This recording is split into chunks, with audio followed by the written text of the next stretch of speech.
Bonjour, Dongo est le conseiller, l'agripreneur et le promoteur agricole.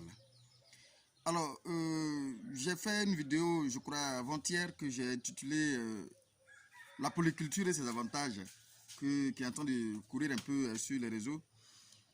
Voici un peu un exemple palpable, un exemple vraiment pratique de cette théorie que j'ai démontré un peu sur le tableau, au tableau là.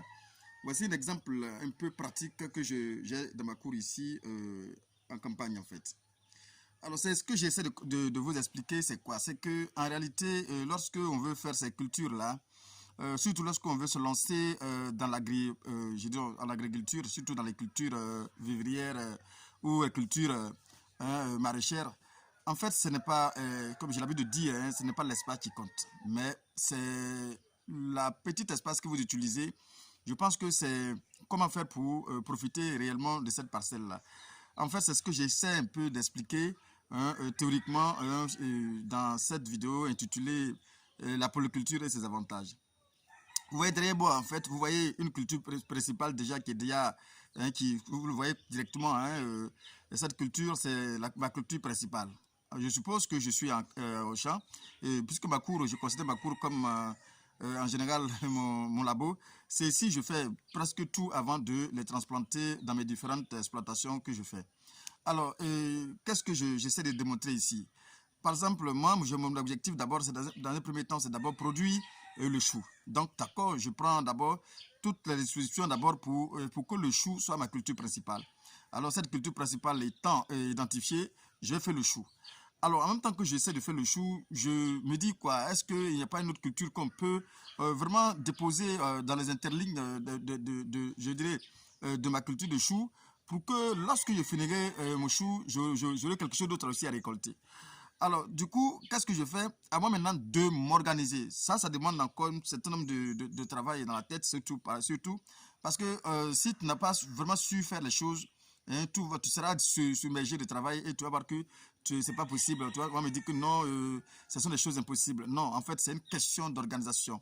Alors, une fois que tu es bien organisé, correctement organisé, je pense qu'il n'y a pas de raison que tu ne parviennes pas à vraiment à structurer les choses telles que tu le souhaites et à sortir les résultats que tu souhaites sortir.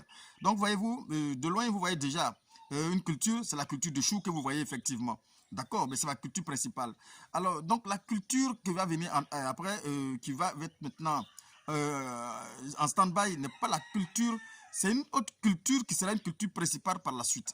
Donc, du coup, sur la même parcelle, je peux déjà déposer deux à trois cultures, mais en fonction d'une belle organisation, bien sûr. Attention. Alors, donc, du coup, en faisant ainsi, je sors déjà deux résultats sur la même parcelle en pratiquement au même moment. Je dis pratiquement au même moment, parce que lorsque j'aurai fini, je serai en train de finir de récolter mon chou, et bien évidemment, il y a la floraison de ma culture d'aubergine que je mets en stand-by. Ça est là, les bien vous montrez tout à l'heure, cette culture d'aubergine est là, vous ne pouvez pas voir ça, tout simplement parce que les feuilles de chou, pour le moment, tentent de couvrir cela. Et c'est mon objectif. Mon objectif, ce n'est pas que l'autre vienne rivaliser, l'autre vienne dépasser l'autre, parce que ce n'est pas la culture d'aubergine qui est la culture principale, c'est la culture de chou qui est ma culture principale. Donc, du coup, je me suis arrangé à faire la pépinière et laisser vraiment un nombre de jours bien déterminé avant de faire ma culture et ma pépinière d'aubergine pour ne pas que l'aubergine étant une culture qui va en hauteur, puisse venir maintenant dépasser ma culture de chou qui est ma culture principale et puis bon, venir rivaliser. Donc je m'arrange pour ne pas qu'il y ait une rivalité en tant que telle. C'est comme s'il y a une culture qui va se soumettre obligatoirement. Voilà, donc cette culture qui est mon aubergine, que je décide que c'est cette culture qui se soumet, elle va se soumettre forcément. Et lorsqu'elle se soumet, je n'ai aucun problème sur le site, je n'ai aucun problème sur mon terrain. Et bien évidemment, je parviens tranquillement hein, à organiser les choses et à sortir ma culture de chou. Et ensuite, un mois plus tard, je commence maintenant à sortir ma culture d'aubergine. Et je pense que c'est quelque chose que moi je fais sur mes différents sites et qui marche correctement. Mais là encore, il faut quand même une belle organisation. C'est très important de savoir comment ça fonctionne. Sinon, vous ne parviendrez pas. Parce que pour certaines personnes, je dis toujours, on lit mes vidéos et ont expérimenté. D'autres ont pu vraiment parvenir à trouver des résultats, mais il y a d'autres qui m'ont appelé pour dire, Monsieur Dongo, j'ai fait, mais bon, voici à tel stade. Oui, c'est vrai, parce que je ne cache pas d'informations, j'essaie de vous donner toutes les informations, mais cela n'exclut pas que vous ayez une formation pratique en réalité. Parce qu'il y a quand même des non-dits, forcément que quand nous faisons des vidéos, il y a forcément des non-dits. On ne peut pas tout détailler dans la vidéo parce qu'en général, beaucoup de ceux qui ne lisent pas les grandes vidéos, les longues vidéos. Du coup, qu'est-ce qu'on fait? On est obligé de condenser tout en en 10 minutes tout au plus. Parce qu'en général, les gars ne lisent que jusqu'à 10 minutes parce que nous voyons le taux de clic et surtout nous voyons aussi la durée de visionnage. C'est vu, en fonction des statistiques que nous montrons ici, nous on fait les vidéos. En réalité, nous on veut vraiment vous expliquer les choses en long et en large. Mais en général, les gars s'ennuient très vite dans la lecture de ces vidéos que nous faisons. Donc c'est pourquoi nous sommes obligés de rétrécir le temps de visionnage pour ne pas que les gens gaspillent notre énergie à dépenser des choses. Bon, le gars va cliquer juste 1 minute après, bon, il se bat. Toutes les informations que tu as pu donner, c'est zéro. C'est pourquoi ceux qui veulent vraiment se lancer, c'est une nécessité. Je dirais c'est une nécessité. Il faut forcément nous contacter. On va vous donner toutes les informations nécessaires pour pouvoir aller sur le terrain. Vous voyez, le plus souvent, vous commencez, il est difficile pour vous de terminer et ça fait que beaucoup de personnes se découragent. Voici, je vais vous montrer un peu pratiquement ce que je fais et comme je le fais ici à la maison et pour que vous parviendrez facilement à copier ça chez vous tranquillement là où vous êtes dans vos différents chantiers. Regardez un peu ici, comme vous le voyez, déjà une culture un champ. C'est dans la cour, c'est quelques planches que j'ai effectuées. Vous voyez un champ de choux. Vous voyez, est-ce que vous voyez d'abord de manière visuelle, un premier vue ce qu'on peut voir. Mais en fait, ici, moi, je fais une sorte de permaculture. J'essaie de faire toutes les cultures en même temps pour voir un peu leur évolution, leur comportement. C'est pourquoi vous allez voir que ici, voici des aubergines qui sont en train de pousser, comme vous le voyez. Voici des aubergines qui sont là. Et voici le chou qui est ma culture principale dans un premier temps. Donc mon objectif est d'étouffer dans un premier temps ces aubergines-là. Voyez-vous, ces aubergines sont là. Voici l'aubergine qui est là. Mon objectif, c'est pas ça. Mon objectif d'abord dans un premier temps, c'est ça. Donc je parviens à faire sortir ça d'abord. Et après sortir d'abord, je vous en prie, ça là, cette culture, c'est-à-dire le chou. Et laisser l'autre en train de souffrir là, en train d'agoniser. Bon, il n'a qu'à, la culture, cette aubergine n'a qu'à agoniser, c'est pas grave. Mais à un moment donné, vous allez voir que il aura un relais qui va se faire sentir. Parce que tout ce que nous faisons ici, parce que ici c'est la bouse de vache que moi j'utilise ici pour travailler, comme vous le constatez. Mais tout ce que je fais ici alimente et le chou et aussi les aubergines qui sont là. Voilà. Donc du coup, puisque c'est cette culture que j'ai plantée en premier lieu, donc c'est pourquoi vous avez vu que c'est son évolution. Et surtout, j'ai fait la pépinière aussi avant la culture d'aubergine. Donc j'ai pu déterminer un temps bien précis pour faire tout ce travail-là. Je sais que je fais en fonction de ce que je fais. Je sais à quelle date il faut faire telle pépinière et à quelle date il faut faire telle pépinière. Donc vous allez voir que j'ai deux cultures ici. L'autre ne dérange personne. En fait, mon objectif est que cette culture d'aubergine ne dérange pas la culture de chou qui est ma culture principale.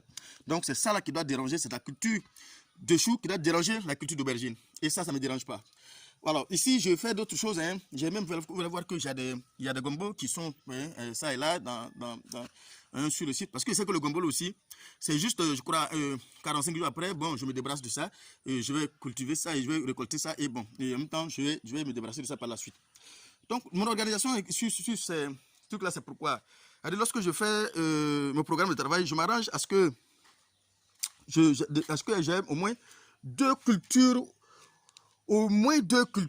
sur la parcelle. Au moins deux cultures sur la parcelle.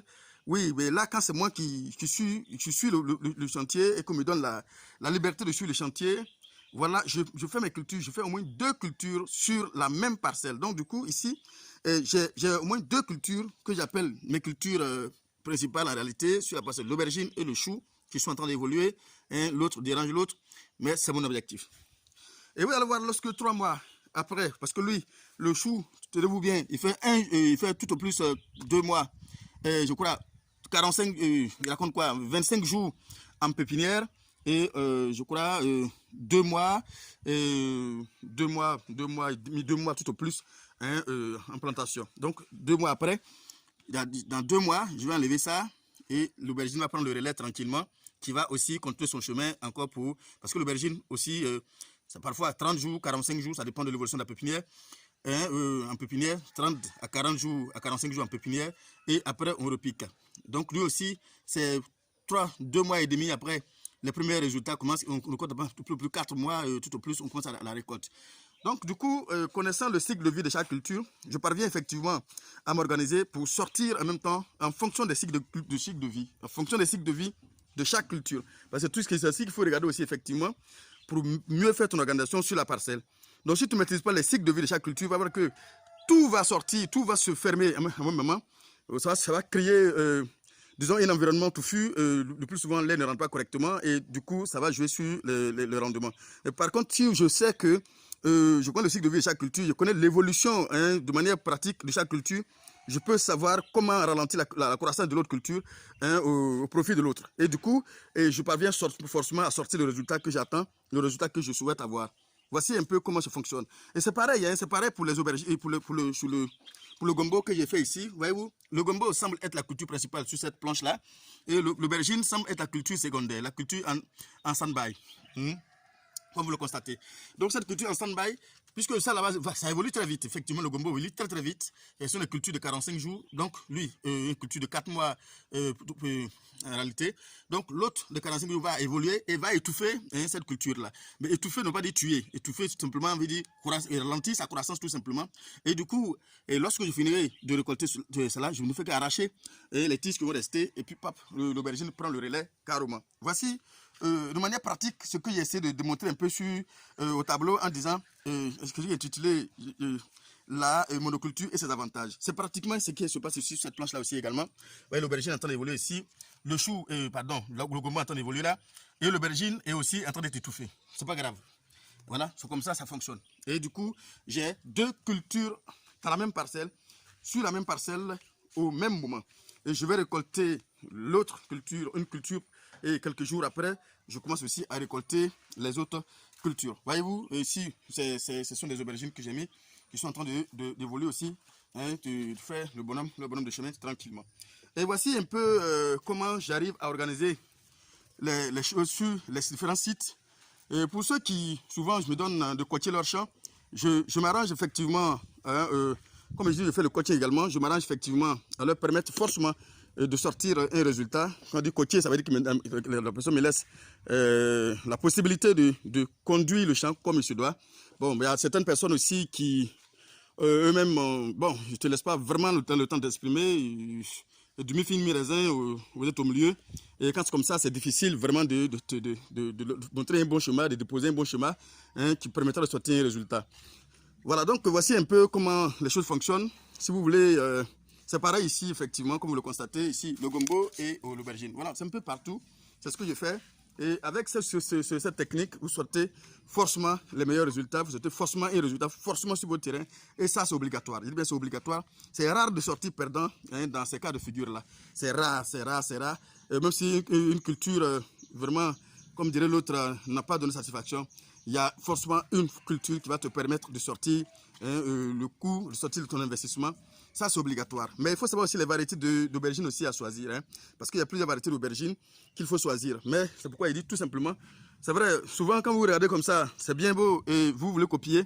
Mais faites attention de ne pas faire des erreurs de base qui vont vraiment jouer sur votre production, sur vos résultats. Et bon, c'est une question de technique, c'est une question de pratique en fait. Voici un peu ce que je peux vous dire un peu sur ce que j'ai essayé de vous démontrer au tableau que j'ai intitulé la polyculture et ses avantages un peu. Voici un peu à quoi ça peut ressembler dans sur vos différentes parcelles. Voici à quoi ça peut ressembler simplement. C'est un peu ça que j'essaie de vous expliquer. Bon, je suppose que vous comprenez à partir de là, vous allez pouvoir comprendre et essayer de mettre ça en valeur, de mettre ça en pratique chez vous. Voilà.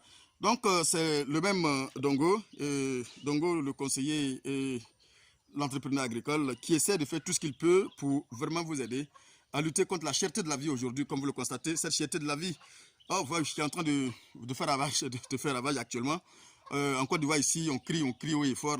C'est ce qui est arrivé à Côte d'Ivoire actuellement. On ne peut rien payer. Bon, je pense que si tout le monde tente de produire quelque chose, on va pouvoir vraiment s'en sortir. C'est pourquoi je vous invite tous à essayer de vous lancer.